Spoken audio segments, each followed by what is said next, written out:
It's your Wednesday daily delivery. I'm Michael Rand. Happy to be back for another day. Hope you guys are having a good one out there as well.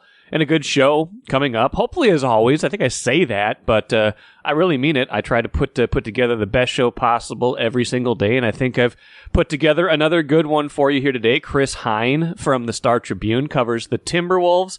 Frequent guest on this show. Maybe not so much this time of year, but he will join me here in just a little bit to talk about the Wolves, their off-season, just a few things kind of lingering out there for that team, some international play for a lot of their players coming up. Anthony Edwards extension, we haven't talked about that with Chris. And Jaden McDaniels extension still on the horizon. Then, of course, the NBA in-season tournament. The schedule for that was announced on Tuesday, so Chris and I will get into that, kind of what group the Wolves are in, what the idea behind this whole in-season tournament is anyway. So hope you enjoy that. That coming up here in just a few minutes. Got a couple other thoughts on the entire Minnesota sports scene towards the end, and some young players, some prospect thoughts coming up at the end as well. First, though, what did I miss? Let's get into the Twins right now. They win 5-3 on Tuesday against the Tigers, a team that's given them trouble this year for some reason. They win that game more or less because of Matt Wallner. Grand slam in their big inning, their big 5-run inning. They win 5-3. They have an outburst in the 6th, and Matt Wallner obviously with the big hit when he knocks in 4 of those 5 runs. Rocco Baldelli, who he's not like stingy with praise, but sometimes his praise tends to be more general. His praise for Matt Wallner after the game caught my ear. Here was Twins manager Rocco Baldelli on Matt Wallner, the Twins rookie out of Forest Lake. That at-bat was it was an incredible at-bat. And Wallner, I don't know what was going on in his head throughout the at-bat, but it looked like he was on different pitches throughout the at-bat. And then he battles, and then, on top of it all, he's not facing just any reliever. I mean, vest and everything he, comes at you with is really tough. And with 2 strikes, it's not a typical 2-strike swing. But I think he got all of it, or close to all of it. You never know with him. But it was a great moment, and sweet to see the crowd, acknowledge him and him get a chance to experience that too. It was pretty great. Now, whether this is just a good run for Wallner or if he's here to stay, I think that's still up for debate. Like I said, a Forest Lake product. Lavelli Neal III did a nice piece on him for today's paper, kind of catching up with his biggest fan club, which includes his high school coach and a lot of other people from the area. But, whether or not this is permanent or not remains to be seen. But I think what we do know is this. If Wallner can become what Trevor Larnach hasn't quite been able to become yet, that kind of power-hitting corner outfielder, that would obviously benefit the Twins. And it seems like they have a lot of these kind of candidates, these left-handed bat candidates. But if Wallner is the one to emerge, A, it's a great story because he's one of us, and B, the Twins could certainly use it. They can use any kind of offensive production they can get. Now, flip side of it is this. A lot of us were clamoring for them to call up Wallner earlier in the season when he was tearing it up at Class AAA St. Paul. The Twins finally did, and they have reaped the benefits. So I think fans and the media were right about that one. What we were wrong about, 2 players that I want to spotlight right now that maybe we all were ready to give up on, and the Twins, for whatever reason, showed plenty of faith in and have been rewarded. Number 1, Max Kepler. He was in the middle of that rally on Tuesday. Obviously not as big of a hit as Wallner, but he was in the middle of that rally, scored a run in that 5-run 6th inning. He has been excellent since the middle of June. This is kind of the line of demarcation for both the players I want to bring up. But Max Kepler, people were ready to give up on him, and for good reason. Like, he's been here for a very long time. He's got a long career track record. He's not had a great season since 2019 when you thought maybe he was having his breakout year. This season, he was hitting 189 with low power numbers in mid-June. Since then, since June 18th, when he was already all the way down to 189, 625 OPS at that time. Since then, 12 home runs, 28 RBIs, a 285 batting average, an 898 OPS, including a 557 slugging percentage in his last 47 games. He has been a huge part of what has been going right for the Twins. They are 27-20 in the last 47 games that Max Kepler has played, and Kepler's production a big part of what's gone right for the Twins since mid-June and really the last 2 months. The other guy I want to bring up in that same context, Emilio Pagan. Now, I think with Kepler, there was at least more of a track record here. There wasn't much of a track record this year, but you could at least point to a baseline of production that you thought he should be giving them that he wasn't getting to. So even if he wasn't going to become the player he was in 2019, which really he has been over the last 2 months, but even if you couldn't see that level coming, you could at least say, okay, this is not as good as Max Kepler, as good as Max Kepler can be. He should be doing more for them. Emilio Pagan, I didn't see anything in him really at that point, but the Twins did, and whether out of necessity, whether out of stubbornness, they stuck with Emilio Pagan even after some really rough outings where he blew games. Since mid-June, from June 15th to August 15th, 25 appearances for the Twins, 24 1/3 innings pitched, 10 hits, 8 walks, 4 runs allowed, a 1.48 ERA, 124 batting average against.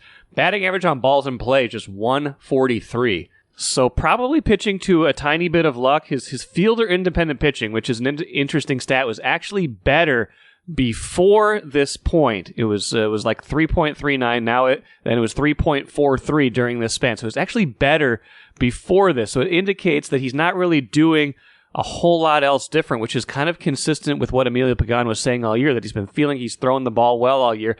He just had a couple of ill-timed blow-up outings. Now, here's a guy who really, if you're going to put a fine point on 2022, was one of the major reasons that season fell apart. I don't think we can say it any other way. It was kind of stunning that the Twins brought him back. It was kind of stunning that they stuck with him with some early struggles. His ERA was up into the 4s for a while earlier this year. But since then, they have been somehow rewarded for this faith in Emilio Pagan, and it kind of comes and goes. I almost hesitate to talk about it because it seems like anytime you start to talk about Emilio Pagan pitching well, it turns the other way. But these two guys, Pagan and Max Kepler, I think we got to give the Twins some credit for sticking with them. And again, whether it was something they saw, whether it was just they had no other options, I don't know what it was exactly. I don't know what the rationale was, how close they might have been to giving up on these guys.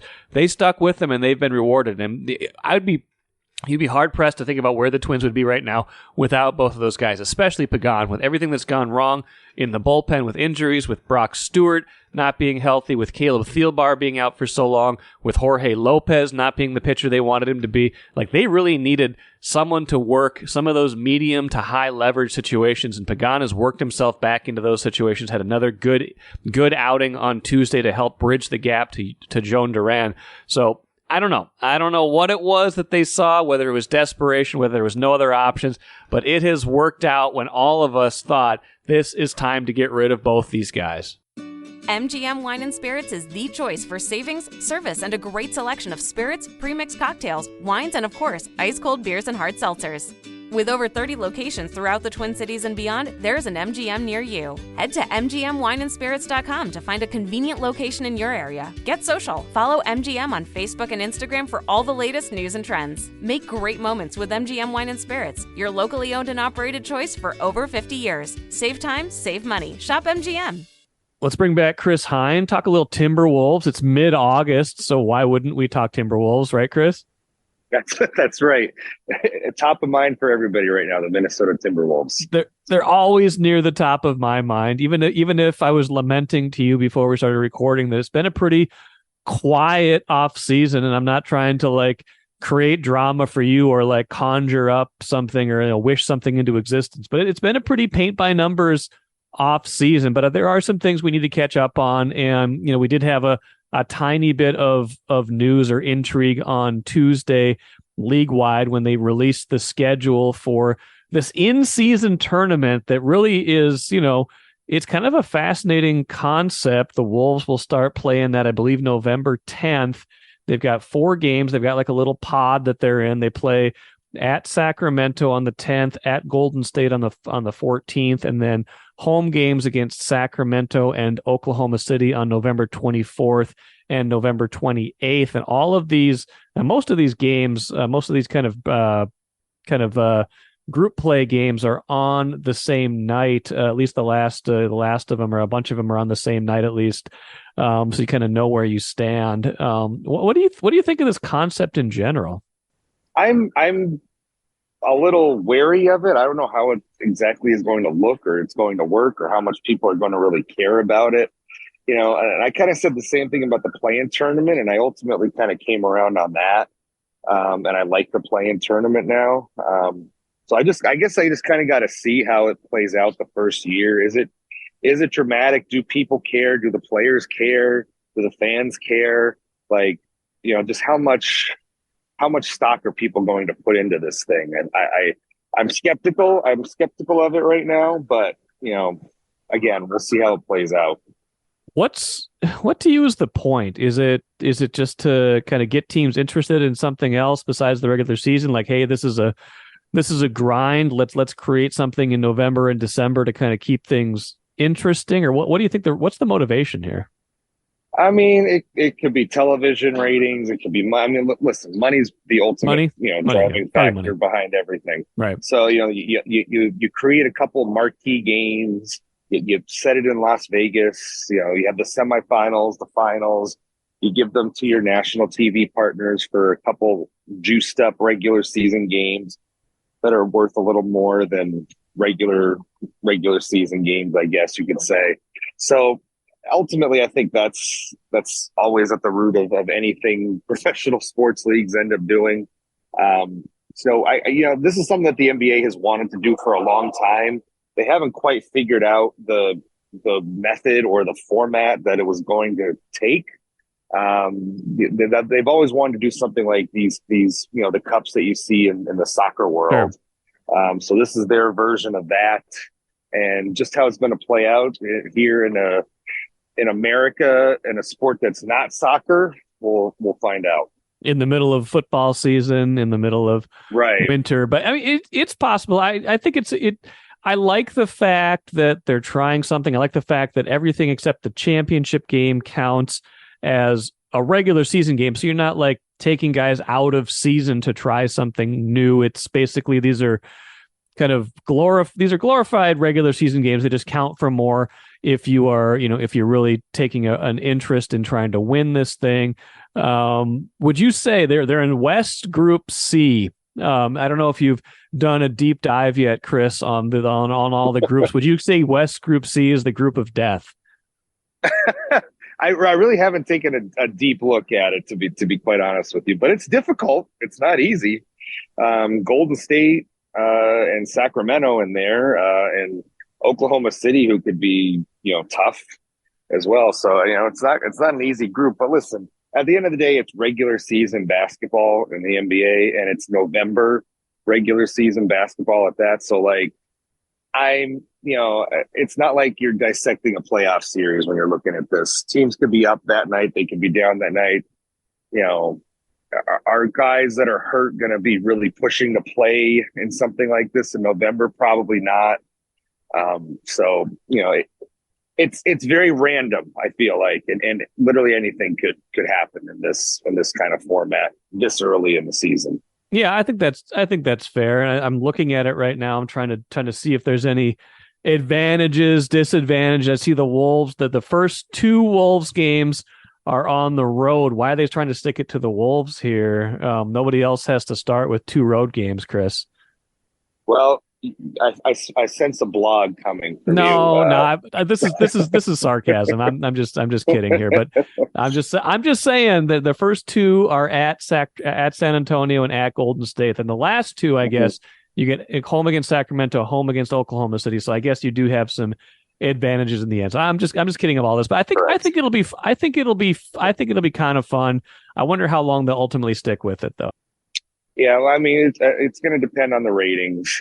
What do those ratings look like for those marquee matchups once they get to the knockout round, the semifinals and the finals specifically. And if the ratings are good and better than, say, your average Thursday night in the regular season, then I bet you the NBA keeps it up.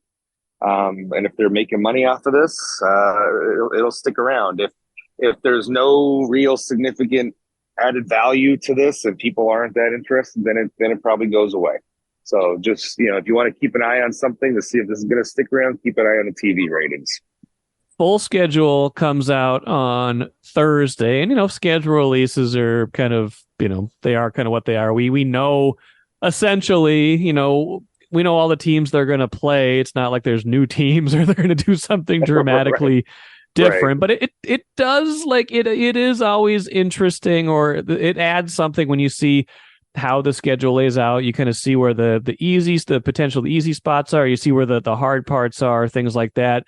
What do you think about the West in general right now? And obviously, Denver coming off the championship, but it feels like the conference is still fairly open, but also maybe getting even better now, because I don't think you can count on some of the teams that were at least slightly down last year or 2 years ago to always be down.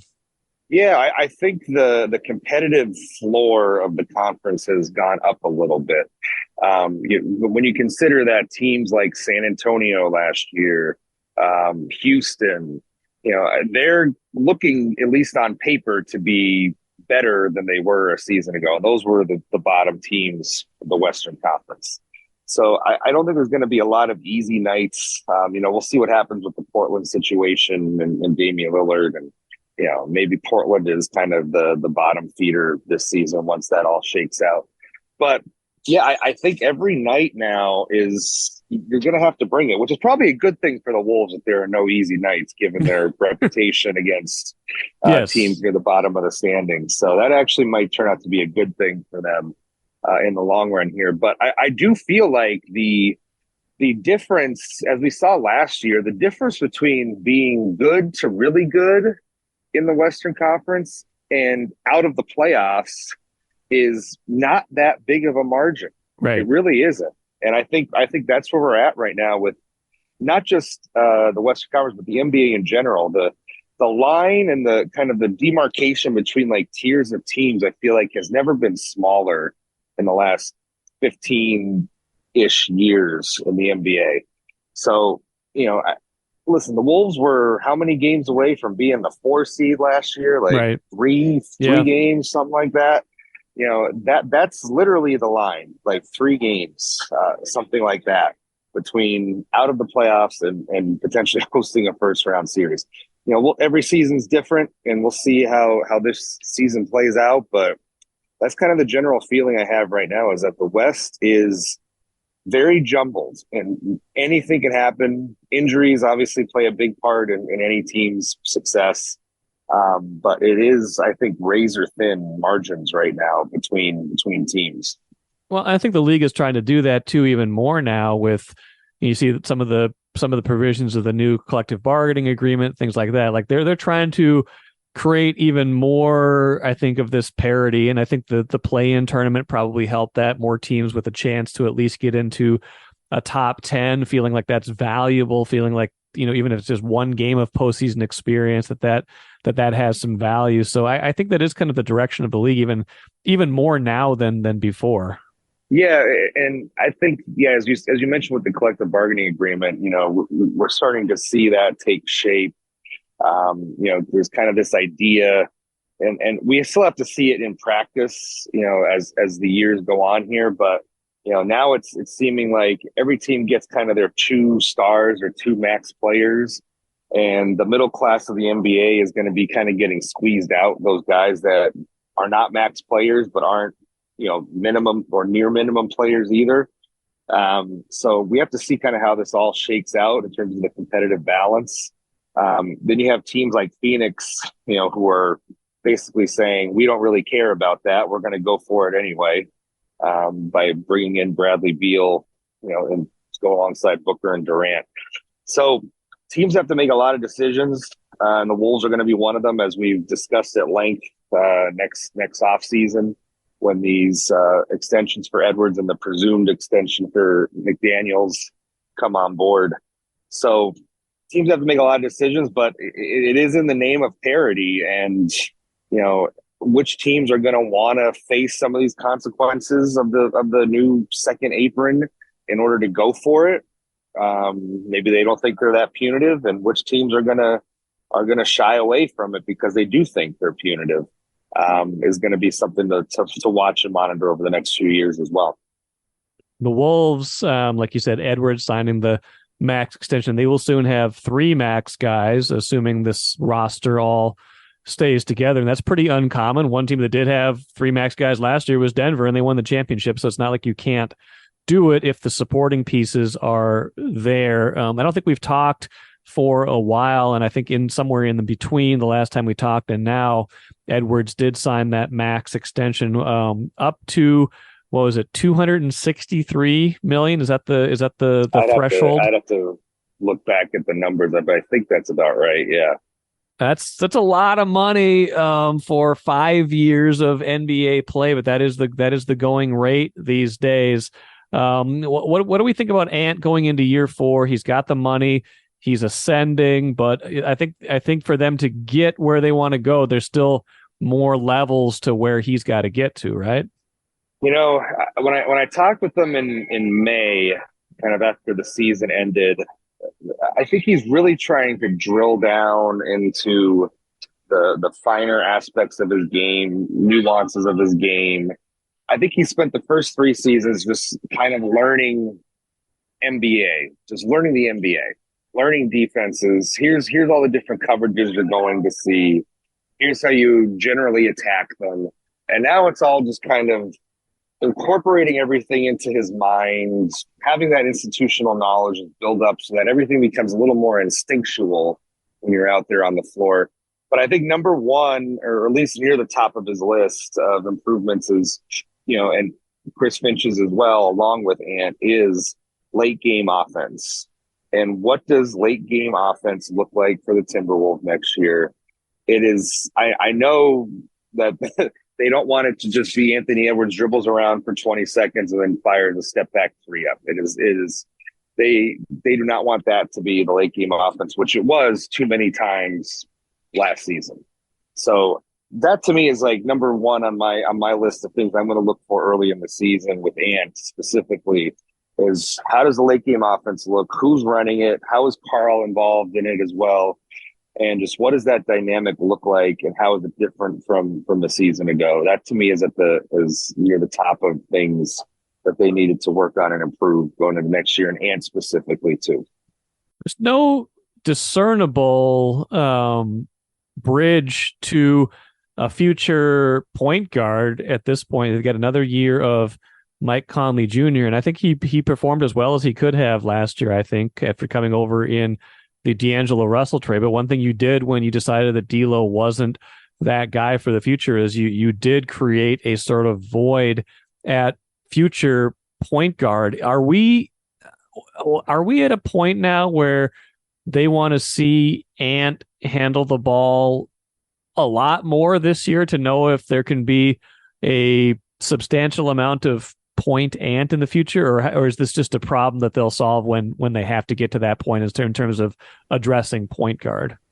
It's a good question. I'm not sure I have a good answer for it right now. You look at the rest of the roster, and you kind of pencil in Shake Milton as your backup for this year and possibly next year as well, considering he has a team option.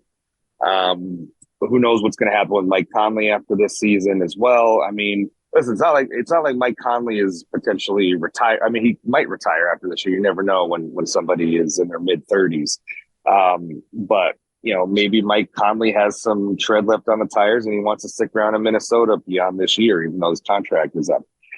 Who knows how that's going to play out. Ant, there's always a quote when it comes to Ant handling the ball. I don't know if it was from his rookie year, but I think it might have been from his second season. And something about, we asked him about ball handling or something like that. And he kind of joked around, but said that he's like, man, I don't really like handling the ball. I don't know. I know it's been like 2 years since he said that. And he was like kind of half joking, kind of not as well. We'll see if his attitude has changed in the last 2 years. Maybe it has, maybe it hasn't. But that quote always stuck out to me. Like, he's like, yeah, I'll do it. He's like, I'll play point guard, but I don't really like playing point guard, I think was the gist of that quote 2 years ago. So, we'll see how the rotations play out. Kyle Anderson is also a ball handler as well. That'll figure in, with the bench unit, kind of that second unit where you might think Ant could be a candidate to be taking over ball handling duties. So, all kind of how they mix, how they play out, what rotations look like with Anderson, with Shake Milton, who's going to be handling the ball. But as of right now, I think you're right. There is no, like, if we're looking 2-3 years down the road, who is the point guard alongside Anthony Edwards in the starting lineup? I don't know that we have that answer right now. Couple more things for you, Chris. One, sure are a lot of Wolves players who, even though we're a month or two away from the start of the season, there are a lot of guys playing right now in the Cup, the World Cup. What do you think of that? I know there was some talk last year. Gobert, his knee maybe wasn't the greatest when he came in after playing in the summer. You got Towns playing for the Dominican team. You got a bunch of other guys playing right now. What are the pluses and minuses of that?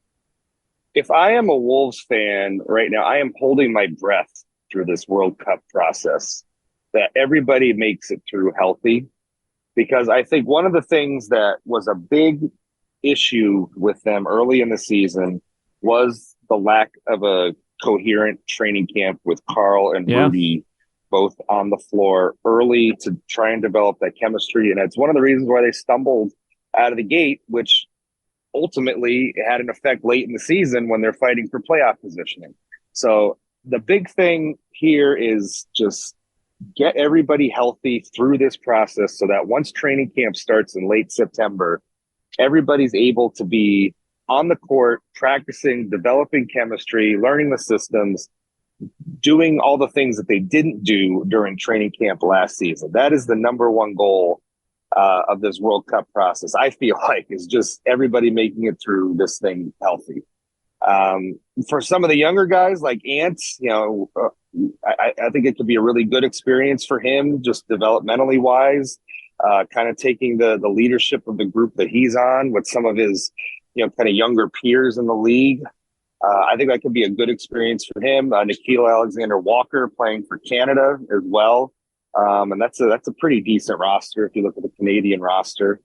So I think that could be good experiences for them. But I think the one you always kind of look at is Rudy is back with Team France, and if it affected him last year, is it going to affect him again this year coming into camp? Will he be available? Come late September? And Carl too. Will Carl make it through this process unscathed? So that, again, day one, practice one, September 30th, whenever it's going to be, everybody is in uniform on the floor for that first scrimmage and able to play against each other. Yeah, I think it's a good question. I mean, it sounds like, I think I've read that the Wolves are more or less encouraging this, that they like it because they think it gets guys in shape earlier. But the flip side of it, you're right, is that guys could get banged up and guys could just get flat out, even if they're not hurt, they could get tired from this, from competitive basketball that's different from training. You're on a slightly different schedule. So yeah, I think that's a narrative to watch as August and September goes on. One other narrative we're watching, Chris, final thing for you. No Jaden McDaniels extension yet. There doesn't seem like there's a huge hurry on it, but that is an off-season piece of business that is still unfinished. Yeah, you see these things, kind of these extensions that do not involve max money the way Ants did. Sometimes it just takes time. That's how the business of the NBA operates. Sometimes it doesn't happen until training camp or close to training camp. But I do think that everybody, from all indications I've seen, confident something will eventually get done. It's just kind of the timing of it, finding the right number that works for all involved.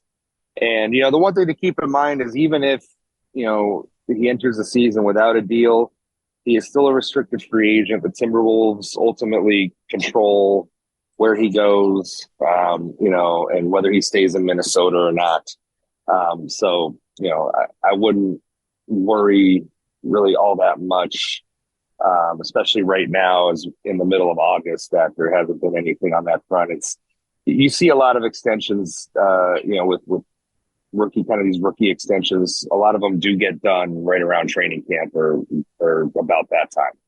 I hope for your sake, between now and then, there's very little drama. We were kind of joking before we started recording. September has been a little bit of a dramatic month sometimes for this organization. So for your sake, maybe not for mine, but for your sake, Chris, I hope that it's another quiet 5 or 6 weeks and you can kind of keep reporting on what you report, but not have to sweat anything too major before a pretty important season for this whole organization begins.